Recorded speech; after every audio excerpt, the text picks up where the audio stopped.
What's up, YouTube? This is Too Raw for Sports. I just want to do a little quick video on Rick Smits, who played with the Indiana Pacers from the late 80s into the 2000 season. I think he played from,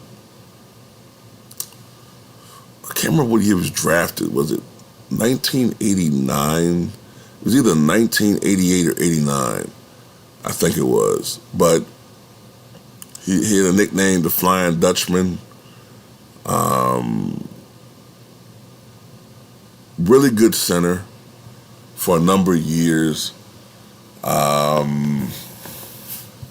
His best years were probably maybe 93 to 97-ish, or maybe somewhere in that time period. But what I remember about him is that whenever I watched him, or whenever the Bulls were playing him, I feared him just as much as I feared Reggie Miller. And I'm going to tell you why. Because the Bulls' big men were used to, and that team's big men were used to playing guys in the post, okay? That's the way big men played back then. They played in the post. I feared Rick Smits even more than I feared Patrick Ewing at times, because Rick Smits was a jump shooter. And he had an unusual touch for a big man, and especially a man of his size, that you didn't see. And when he was going, he could be absurdly accurate. Absurdly. Like, oh my God, man. Whenever there was a game when he was going and Reggie was going and Mark Jackson started doing his shimmy, I'm like, man, we fucked. We are fucked. You tell me? You hear me? We're fucked. And 90% of the times we lost those games. Or those were games that Michael had to try to bail the Bulls out. Rick Smits, like I said before, man, he had that jump hook, range out to consistently, I say, 17 feet. Now, back in those days, centers were,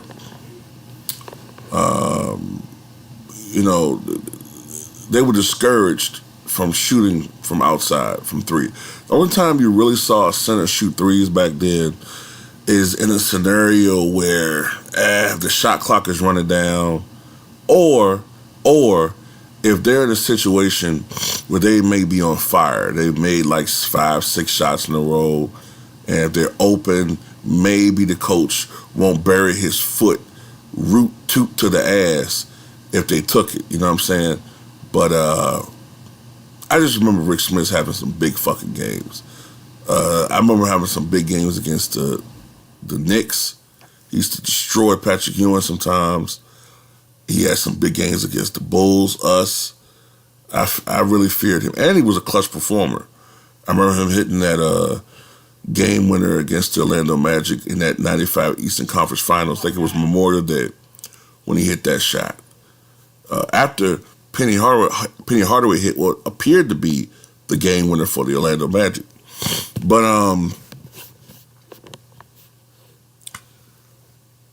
Rick Smits being 7'4", there's this thing about players being 7'2" and above. Two things I noticed. One, the tallest rebounding champions were all 7'2". Dikembe Mutombo and Kareem Abdul-Jabbar. It's something about being over 7'2". I think it's the taller you get, the more mobility you lose. You're not as quick to get into certain spots as other players who are smaller. And just for where you are physically, like, a lot of rebounds come, they're caught lower. I mean, you tend to think if you're taller that you should get more rebounds, but a lot of rebounds come off the rim or are angled lower, so you're not really in a great position to get a lot of rebounds. And I don't think it's a coincidence that sometimes the guys who are well under 7 feet tall, 6'9" and under, are often the best rebounders. Whether you're talking about Wes Unseld or Dennis Rodman or Charles Barkley or Elvin Hayes or, you know, Ben Wallace. A lot of these guys are under 6'10". And like I said, they make some of the best rebounders. But yeah, Rick was not a great rebounder. And also another thing that happens is when you're over 7'2", historically, your body tends to break down faster. I mean, there's some exceptions, but look at it from a historical standpoint. Rick Smits, I think, was out the league by the time he was, 34? Yao Ming broke down eventually. Feet problems. And usually that's the problem. It's a structural problem.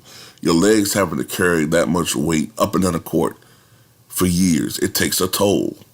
And that toll is a much bigger toll for a bigger player. Look, even Ralph Sampson, who was 7'4", he broke down eventually, right?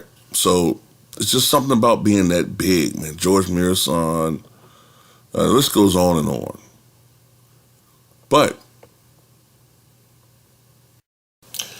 I think defensively, if I remember correctly, Rick Smith was nothing to brag about. I think he was average at best. He was a below average shot blocker for his size too. Not a really great shot blocker. But this goes to show you his strengths. It was not really,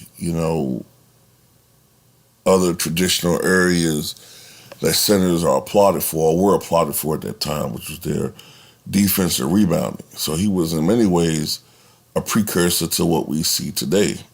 But tell me what you guys think.